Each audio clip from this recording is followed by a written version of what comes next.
Hi everyone, great to see you. This is Dr. Adams Gortel, and welcome to a quick cursory overview on strategies to meet the needs of multicultural learners. This is by no means a comprehensive course or a program. What I'm doing here is I'm just reviewing some key strategies and tips, things that you would have maybe discussed throughout the program, you would have read in a textbook or an article, or maybe a few things that you have forgotten or missed along the way. We only have 15 minutes, so I'm going to go through rather quickly, pause when you need to, and feel free to follow up with any questions you might have. Our agenda today is, I just want to quickly make sure you understand the benefits between bilingual and ESOL programs, pros and cons. We'll talk about strategies for instruction, and I see I have this twice. We will then talk about keys in curriculum. That's it. So let's go ahead and begin with our two programs, and I have pictures here for you. So we have bilingual versus ESOL programs. And in the bilingual program, we have a teacher and her students who all share the same native language. We don't use native language, we now use heritage language, so I'll be saying heritage language. They use the same heritage language to teach the target language. In our instance, the target language is English. So in this bilingual program, everyone here could be a Spanish speaker. They could be a Russian speaker, they could be a Chinese speaker. Regardless, bilingual ed, you all share the same heritage language. In ESOL, English is a second or other language, you use the target language to teach the target language. So no one shares the same language. Your students can come from lots of different backgrounds, lots of different cultures and languages, and the teacher doesn't necessarily share that language. So here we could have Vietnamese speaker, Russian, we could have students from Africa, from Asia, doesn't matter, because we're using the target language, English, to teach the target language. That's a fundamental difference between the two programs. Both programs are great. They both have strengths, they both have weaknesses. Quickly, let's talk about the pros and cons. Before we do, I just want to remind you here in the Rochester area, we have 3 bilingual programs in our schools. We have a bilingual Spanish, bilingual Chinese, and bilingual Arabic. So what a bilingual program looks like. The advantage is students get content and structure in their L1, their first language. So if you imagine a 3rd grade or 4th grade or 5th grade bilingual program, those students, if it's Spanish bilingual, they're getting their math class in Spanish, they're getting their science class in Spanish, they're getting their social studies class in Spanish, and they're also getting their English class in Spanish. If you go to an ESOL program, the core content is in the target language, is in English. So the students who are coming from Asia or Africa or Eastern Europe, doesn't matter where they're coming from, their content is given in English. So the content comes much more slowly because it's in their L2. That's a disadvantage in the ESOL program. It's an advantage for bilingual ed. However, in bilingual ed, students are speaking their heritage language all day long. They don't get a lot of opportunity to speak the target language. Imagine those of you who had to take, most of you had to take a LOT in high school, and you went to French or Spanish class for 45 minutes every other day. I bet your LOT didn't get too strong. This is kind of like bilingual ed. It takes much longer to learn English. In ESOL, you're tossed right in that English speaking environment, and language skills come very quickly. You get your BICS, your basic intercultural skills, that you're speaking, you're able to do greetings and talk about superficial things. That comes very quickly, those BIC skills, because you're immersed in the target language. That's a big advantage.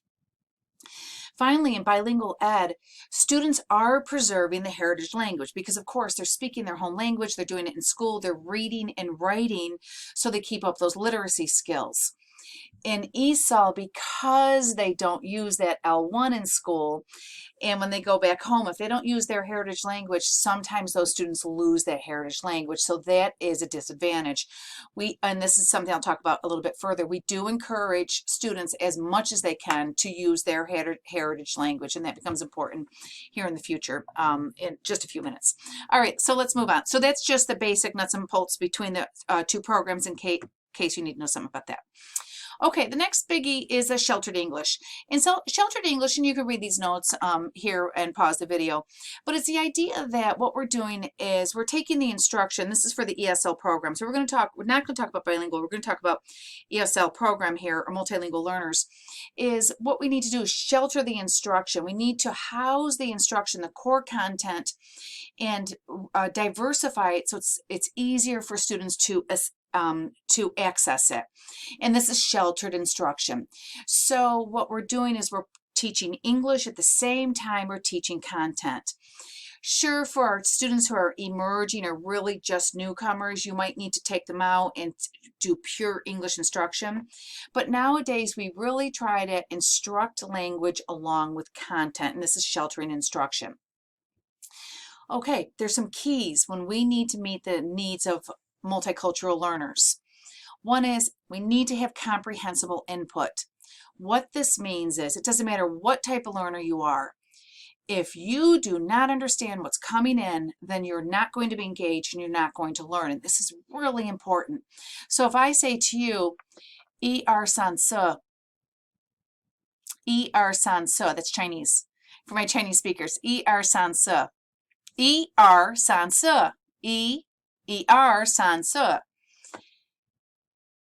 That's probably not very meaningful to you. You probably have no idea what, well, some of you may know what I'm saying. Apples, bananas, san se, candy, lollipops, New York State, we don't know. But if I give you a little bit of information, if I add context to something that has very little context, it goes a long way, and this is comprehensible. So if I go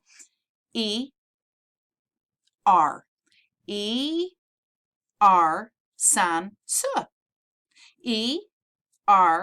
san se. Oh, there's se. Woo. San se. Woo. Okay, now when I say san se wu, you know I'm counting to 5 in Chinese. So this is what we mean. A little bit goes a long way, and it has to be comprehensible input. So that's important to remember. And this is for, remember, this is for not just really for multicultural learners. It's all types of diverse learners. It has to be meaningful input. The next one, we have to build background knowledge. Students must connect to what they're bringing to the classroom. It is super important to talk about their culture, to talk about their background, talk about their home country. If any question on your CST gives the option for a student to talk about his home country, I'm going to tell you, that's going to be the answer. We need to bring the background to these students. Same thing, even our domestic students. You talk about that home experience, that's super important. This is building background knowledge. So make sure that we always celebrate the students' home culture. We have to differentiate. Everyone knows differentiation, but we need realia. Realia is anything real or actual when we teach. So if you're teaching something about, let's say you're doing the life cycle of the seed, which I think is 2nd grade science, and you have pictures, that's great. But for someone from a different culture, you might have realia, which means you actually bring something in that they can see and touch. This is a flower, and talk about it and pull off, and you talk about the petal and the stem. This is realia. It's something, and this is also great for kinesthetic learners. Now we're talking about Gardner, that this is a really key point. So we have to use realia. We want to use TPR, total physical response. So you want to say up, up, down, down, across. You're moving, jump. That's total physical response. These are things that are important for our students to do. And then, of course, we want to bring in any type of video or picture. Also, for multilingual learners, they must talk. A quiet classroom is a disaster for multilingual learners. It's okay to have discourse, but it needs to be meaningful. So the discourse has to be really authentic. So make sure that students are talking about something that's important to them. Maybe they got a new puppy, so you talk about pictures of puppies, and you talk about something that's meaningful to them.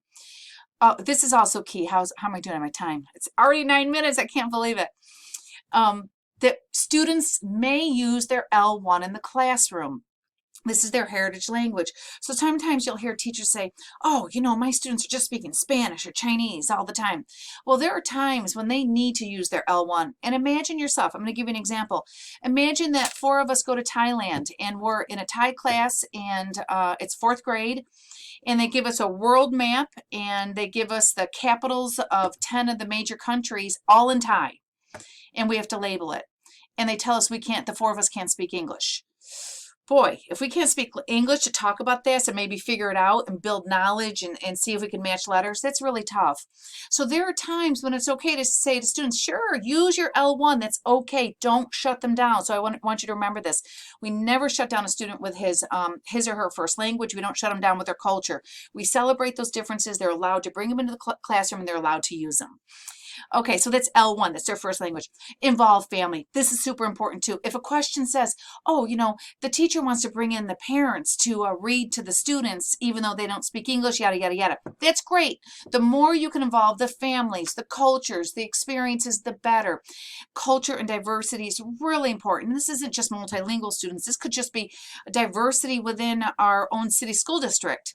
It's important that we involve the family in the community. That's absolutely okay. We celebrate it. Okay, then, oh my goodness. Okay, we're down to 4 minutes. Now we're going to talk about curriculum.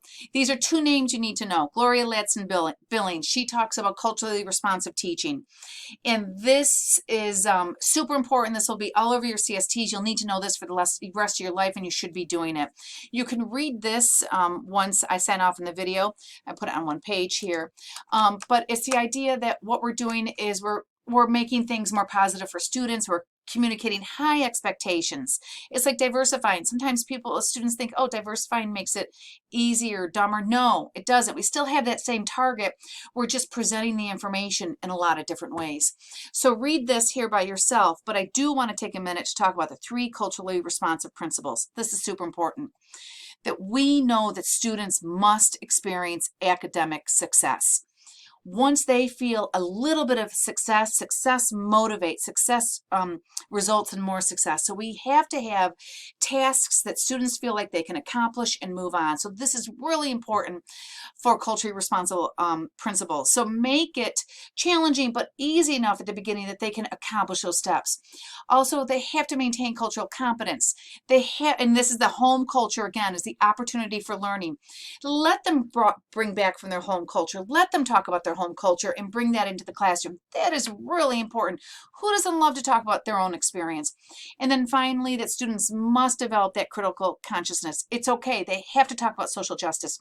It is the hardest thing to talk about stereotypes in classrooms, but we need to be comfortable talking about things that are uncomfortable. Okay, the last point is James Banks, and I know that those of you who had me for 185, we talked about James Banks, but it could have been up to 4 years ago. And this is the idea of that we're looking for more positive attitudes towards diversity through curriculum. And there are 4 approaches to curriculum. Right now, we have the contribution approach that most schools do. It's contribution and additive approach. And these are really superficial. This is the idea of the contribution approach of it's like Black History Month, and all you do is you put up a few pictures of some important Black educators and people that have been influencers, but that's about it. That's called the contribution. You're not really changing curriculum. That's an additive approach. We need to move into the transformative approach and the social action approach. And when we're becoming more multiculturally diverse and inclusive. So the difference is, for example, in teaching MLK and the importance of Black educators, that we don't just look at Martin Luther King's I Have a Dream speech, but maybe we do tie it to the curriculum where students begin to study Langston Hughes' poem Dreams, and then they look at his poem Dreams and they compare it to the speech of MLK for I Have a Dream speech. And then we can even carry it to more curriculum, because what could students do? Let's say it's an ELA class. They could write an essay, and I Have a Dream speech. They could write a little book, and I Have a Dream speech. And then if we get to social action approach, what they're doing is they're taking what they're doing in the classroom and they're applying it out in the real world, like social reconstructivism and a teaching philosophy. Maybe they create a book of dreams, and then they go and they teach. They go to a first grade or second grade class, and we have maybe some 5th or 6th graders, and they go and they take their little book they've made and they go read to students in 1st or 2nd grade. But this is the idea. I know I'm quick here, but you're taking, not just adding something to the curriculum, you're really transforming it, and students are integrating it, they're understanding it, and they're applying it to real life. That's it. Quick crash course, but just a couple key concepts to give you that edge. Thanks so much. We'll see you soon. Bye-bye.